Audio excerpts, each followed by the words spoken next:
Well, Coe loved this, and he said, well, instead of talking about communism, let's talk about socialism, because most Americans are not interested in being communists, but socialism is another thing. Seymour agreed, and in a letter to Coe said, the extension of government aid and the consequent deterrent to individual initiative is not in accord with the American tradition. This should be made clear in setting forth the program. Bill Buckley couldn't have said it any better.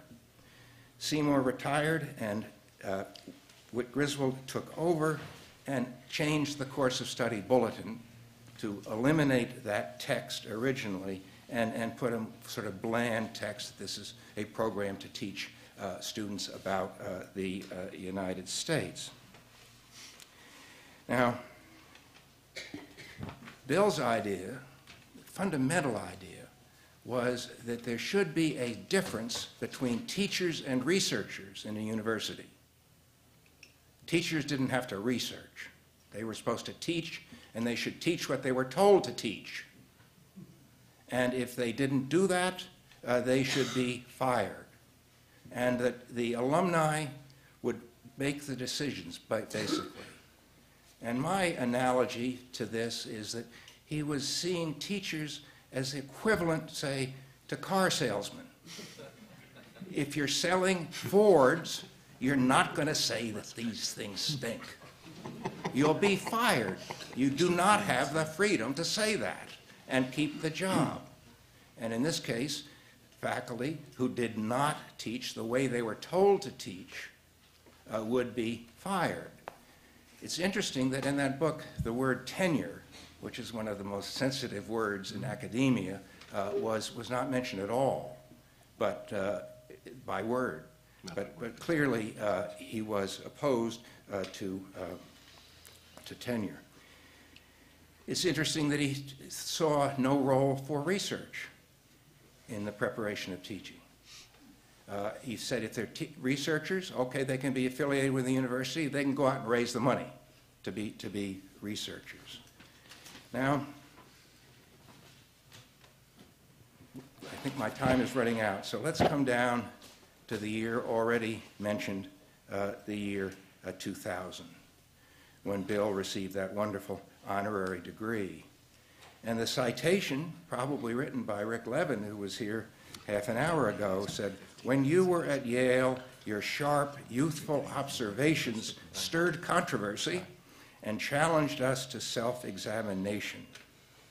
Well, I think that's true with the perspective that Rick Levin has. At the time, the response was fear, revulsion, and damage control. But in the years that passed, and we've heard something about it, and we will hear more about how Yale loved the university, and the university loved Bill. He taught some writing courses a few times. I had the privilege of going sailing with him, meeting him fairly often. And I was so pleased that he got that degree. So that was sort of the point where his health was not going to carry him much further. But it led to the kind of admiration which I think is universal, in spite of our own ideology, our admiration for Bill. So thank you.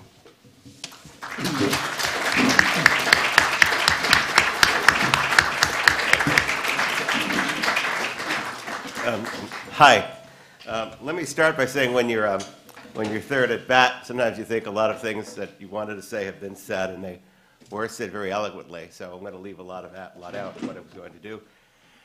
Let me start by saying how proud I am of this program and of the students who put this together. This is an entire student-run, organized, and directed project, and I wanted to point that out.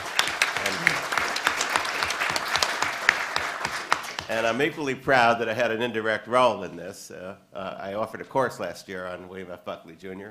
It was a residential college seminar at Davenport, Bill's old college here, and at Bradford. So out of that came this, so he'd be very happy, I think. Also, I'll also talk to Mr. Levin about Mr. Levin and about Yale. It's a much different Yale if you go from Mr. Griswold's time to Mr. Levin's time. In fact, Mr. Griswold would be shocked that anyone named Levin would be running Yale, let alone going to school at Yale. This is part of what I'm going to say. So in some ways, it's a different place than it was, although I'm going to talk about a few things about Yale today. In the name of academic freedom, which Bill attacks in the book, I'm going to take a somewhat different reading of what Bill said than my esteemed colleague, who actually knows more about Yale and forgot more about Yale than I'll ever know about almost anything. So I want to say this with good cheer. Bill, well, his basic point, of course, is that there are some eternal truths that do not change. His major rival ideology throughout his life, yes, it was communism, but it was also relativism. He used to rally against those people who were picketing Ronald Reagan about nuclear freeze, that both sides are equal. Both sides are not equal. He talked about ideological equalizers. He said they're not, he called them ideological egalitarians. Now, Bill was not an egalitarian about anything, but not an ideological egalitarian. Now, he was not saying that certain things should not be assigned at Yale. He was not saying people should be told what to teach. He was not saying that atheists should not teach at Yale. He was saying that between the ages of 18 and 21, when people are exposed to a very difficult text for the first time, all sides are not equal, and that truth will not inevitably win out. Sometimes it needs some help. He points out, as a veteran of World War II, that truth did not always win out in Mussolini's Italy. There were people cheering him. They're also cheering when they strung him up, right? There's a thing called leadership that was somehow missing between those two scenes. Truth did not always win out in Nazi Germany, never had a chance to win out in Stalinist Russia, and that things should be taught, perhaps under the guiding hand of the professor. And he was also attacked for trying to oppose religion, and I'll get to that in a moment. He was not for compulsory chapel. He wanted this as an open university as possible. Every time he used the word Christian, he said that he meant Judeo-Christian. He was attacked sometimes for that. But so let me just start with a little bit of that. I won't go over the theme of the book. I think you got it. On the one hand, the economics department, by the way, and you read this, you see some of the arguments you see in the New York Times. He wasn't calling them all communists. He wasn't calling them all collectivists. But he said, how interesting that not a single textbook, not a single professor, again, I'm talking about 1950, not today, was teaching market economics. Some were teaching conventional Marxism. Some of them were teaching more benign Marxism. We call that Fabian socialism, the elected kind, not the imposed kind. But in the name of fairness, well, we're hearing about fairness. What's a fair tax? Well, yes, in the name of fairness. Well, how much is fair? Who decides? And what is the purpose of the state? And he found that there was an excessive tolerance for collectivism and redistribution of wealth, one form or another. He thought that was wrong. He also, let's start with the religion first, which really was most important to him. He felt, as our framers did, that mankind, men and women get their freedom not from the generosity of the state, but from the hand of God. That's America's founding document. Now, and he said that he was really trying to put Yale right with its founders. Now, Yale was founded in 1701. We can't say they knew much about the Declaration, but they did know about 1688, did know about John Locke. They did know about the legitimate purposes of government are to secure rights we get from God. And then the other side of this debate is how do we use our choice that God gave us?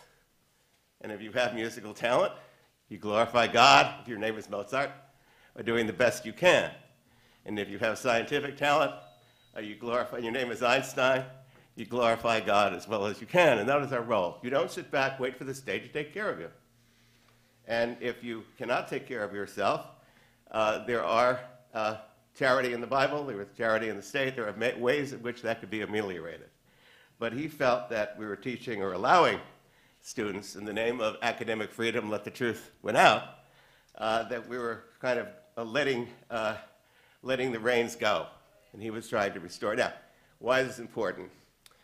This anticipates the argument going on right now between original intent of the framers and what we think the roles of government should be. And Lee has a colleague, Matt Spaulding, a friend of ours at the Heritage Foundation. We have a Center of the American Founding. And what do? They talk about the tension between the kind of view of mankind that the framers believed in, that we are fallen creatures. If allowed to go our own way, we be as avaricious as possible. Don't take it from me. Look it up in James Madison. And what's the solution? Well, the solution is wipe out faction, a gulag, right? Or check faction by dividing power between three branches and let them fight. Well, enter the progressivism, as the progressives, Woodrow Wilson, the administrative state. And what was that all about? That was all about, well, we're better than the founders.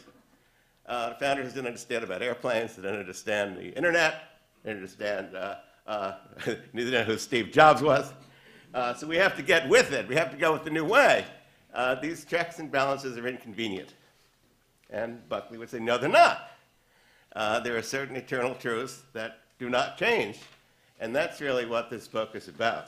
And he wanted those truths to be taught and carried on, because if the young men and women at a place like Yale, he anticipated women and didn't mean it when he wrote it, but he anticipated it. If they're not exposed to it, where will they go? And this will die. And that tradition will die. And eventually, the country that we know will die. Now, so we anticipated this fight between original intent and the clash we see now with progressivism. In the solution, I'd point out, I want to go on to something else, but I want to get this out too. In the solution, having the alumni run the university. Now, this wasn't well developed at the time, but you do see the elements of school choice, but not in the way we think of it, in the sense that people had a choice not to attend Yale. It was not the kind of choice argument we're seeing in the public schools, but if you think about it, the concept is that parents and students are customers. And the university has to reflect to some extent what those customers want. I wouldn't necessarily liken them to car salesmen, but I would say that the alumni coming out of one of the greatest schools in the world, and he would say, and I heard him say this several times about this, if the Yale administration of the era did not think that its alumni had enough intelligence to decide what kind of things should be taught, what does it say about the curriculum they studied? See, I'm going to get to his tormentors now. They could deal with Joe McCarthy, okay? They could deal with rabble-rousers, anti-intellectual types. They couldn't deal with the fact that this was one of their own. This was their star student. This was the editor of the Yale Daily News. This was a member of Skull and Bones and Fence Club, many other things that we think of as the epitome of the Yale man. This was a man picked to give the Alumni Day speech. He was about to say some of the things I just did, probably shorter and better. He sent a copy of it to the the newspaper he used to run. Somehow the development office got a hold of it and thought the alumni could not hear. The alumni's tender ears would be singed by this. And he was called in and asked if he would change it. So he said he would change it, and he did change it. He took out all the ad hominem attacks to some of the professors, after all, they might be at the event. And he maybe softened it a tad, but he said, that's what I feel. I was invited to give a speech, and here's the speech. And they said, mm-mm. And he thought, and he went to one of his learned counsel and best friend until the day he died. Now you know him as Judge Buckley. He asked his older brother, Jim, what do you think? And Jim said, why don't you offer to withdraw it? They did invite you to speak, and they are gentlemen after all. And I can't imagine if you make that offer, they won't meet you halfway and allow you to go ahead. Mm-mm. Turns out they weren't dealing with gentlemen.